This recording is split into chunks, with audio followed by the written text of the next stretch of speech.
we get to play high school football in the state of Michigan, and it is awesome. We are the Perry Ramblers. Welcome to another season of Friday Night Frenzy. To this day, when I'm out on that field and you smell that popcorn and the lights are on and there's that smell in the air, and then all of a sudden the band starts beating that drum, I still get goosebumps down the back of my neck. And it's time to catch the frenzy. Yeah! I love this. Hi everyone, my sentiments exactly, Coach Brian Borgman. We all love high school football. That's why we do this. But when you host a Friday night show, as I have for 23 years, not bad. Lightning and storms are a double nightmare. But welcome anyway to our first Friday night frenzy of the season on a Thursday night. Hope this finds you dry and safe. I'm Fred Heumann. And I'm Joey Ellis. And indeed, Fred, big first night. And I guess this is why we call it the frenzy. But last year, Haslett and DeWitt opened up the season on quite a big stage in the big house in Ann Arbor. But tonight, Fred, they kept it local as DeWitt hosted Haslett in our highly anticipated game of the week, the first of the year, Fred. Indeed, DeWitt came into this matchup having won the last 15 meetings with their long-time rival Haslett. Vikings hoping to change their fortunes tonight, but it was DeWitt early. Elliot Larner in the controls puts a beautiful ball downfield. Look at the catch by twin brother Abram Larner on the receiving end. Huge gainer. Panthers knocking at the door. Then Elliott would cap the drive himself, scampering into the end zone on the keeper. DeWitt strikes first, 7-zip Panthers. The Zim Zone was out in full force. They're loving it and feeling good for Coach Rob Zimmerman. But Haslett has two brothers who are as good as any in the area. Nakai Amakri is committed to Bowling Green. Here's sophomore brother Corey Amakri taking the direct snap, makes some guys miss. Turns on the Jets. He's weaving his way into the red zone. Huge gain for Haslett. Then later, it's the older brother, Nakai, powering his way into the end zone. Vikings later added a field goal to go up 10-7. Score stayed that way with some great defense as Larner gets tracked down here by Brody Quinn, and that's how the game ended, at least for tonight. Game was delayed with 8:39 left in the third.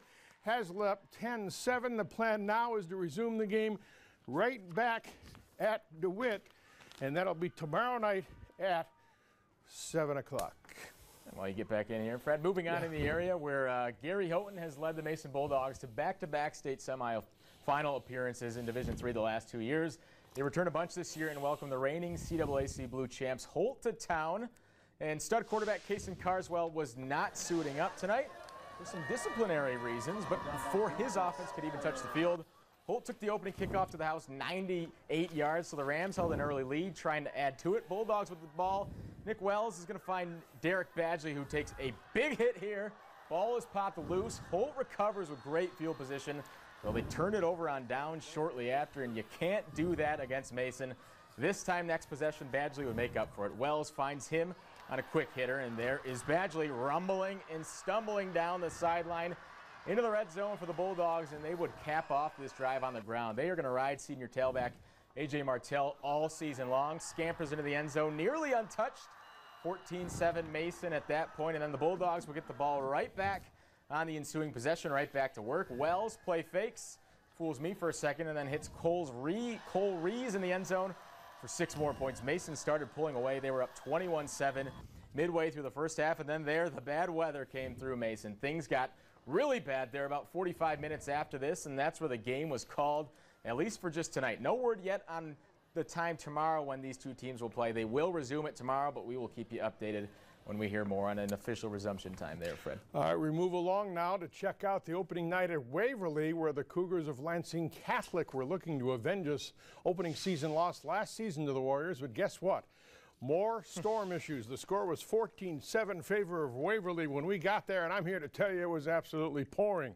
Storms came in, fans headed to the exits and to take cover, and the rain just kept coming and coming. Waverly led 14-7. That's when the storms came and the game was postponed. We made up from the point of interruption. Tomorrow night, time to be determined. Yeah, Fred, will hope the weather clears up for them tomorrow, because Lansing Catholic will have its work cut out tomorrow night as it tries avenging that 18-7 season opening loss a year ago to the Warriors. And now coming up on the other side, a look at the city battle of Lansing between Everett and Sexton. This one got an earlier start than the others, but it still as well had weather issues. We'll update you when this Friday Night Frenzy returns. We're getting the jump start on the new season tonight. Old City rivals Lansing Everett and Lansing Sexton hooked up for a 6 o'clock start earlier at historic Ed Majeski Stadium. At Sexton, where the J-Dubs were trying to make it 2 wins in a row over their arch rivals, Coach Jaleel Canty and the Vikings, though, had other ideas. Everett on offense early, and look at this play by junior quarterback Najai Davidson, scampering out of trouble and firing it downfield to Lujane Lubrin. With one hand in traffic, comes down with it. He's off to the races. A huge gain deep into Sexton territory, but a touchdown coming on that drive. Play fake by Davidson, then he finds Mason Chadwell, breaks a tackle, and he is in for a 21-yard touchdown. Everett takes the lead early, and then the defensive play of the night. Vikings going deep downfield, and look at Kyrie Smith making a leaping interception, soaring out of nowhere and stalling a drive, and Everett got the ball back later and added another touchdown pass. This one as well at a lightning delay, and did not get to finish. Everett's currently up 14-7 in the fourth. They'll finish the game tomorrow at a time still to be determined. Fred. All right, Joey, let's go to Portland at Ovid Elsie for the season opener tonight. This is one of the few games that we actually have a final because they're not going to resume it, though they did have issues. Portland and OE early on. The Marauders were on the move and threatening.